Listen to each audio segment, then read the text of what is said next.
Hi, and this is Ronald Corpus Official and welcome to my vlog. And for this content, for this video, ating sasagutin ang isang katanungan na nanggagaling po kay Bernard Killing sa isang comment section ng aking YouTube channel.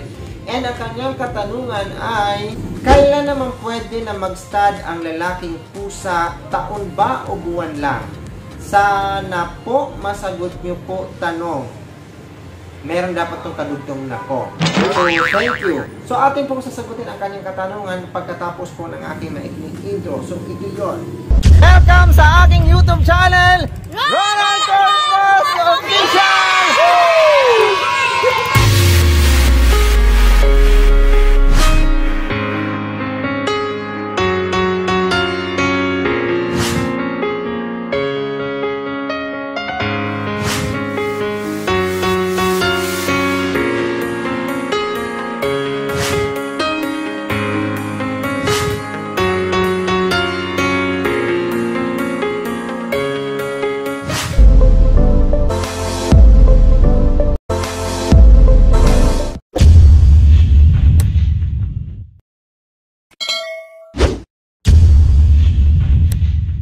So, for this content, for this video, ating sasagutin po ang isang katanungan coming from Bernard Killing sa isang comment section po ng ating YouTube channel.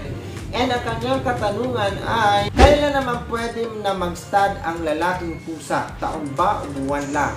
Sana masagot niyo po tanong ko. Thank you.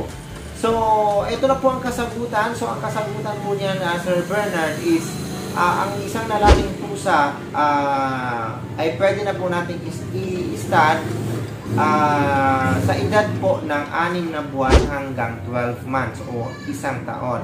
Depende po sa kalusugan po ng inyong pusa o depende po sa health po ng isang pusa. Maaaring mag-start siya ng 6 na buwan, mag-start na po siya mag-stud o mangangasta po ng mga female cats.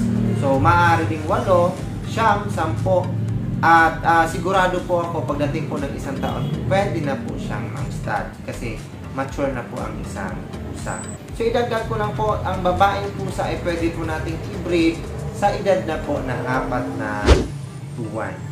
So, yun lang. So, sana meron kayong natutunan for this content, for this video, na kung saan tinatanong po ni Sir Bernard Killing kung kailan po pwedeng mag-stud ang isang lalaking pusa. So, ang lalaking pusa ay pwede na pong mag-stud.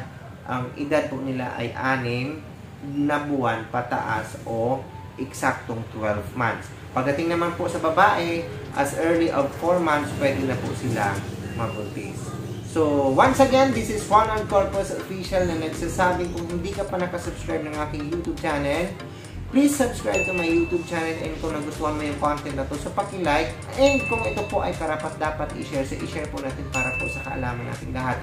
And mag-leave po kayo ng comment, any suggestion, opinion for the next vlog, or additional information about this content, and kung kailan po pwedeng mag-stud ang isang lalaking pusa, babae man yung lalaki. And pinaka-importante sa lahat mga ka-official is, huwag niyong kalimutang i-click ang aking notification bell para updated kayo sa lahat ng video na gagawin ko dito sa YouTube. So once again, this is Ronald Corpus Official. Nagpapasalamat po ng buong buo sa inyong walang sawa sa ng aking YouTube channel. I love you all and bye-bye.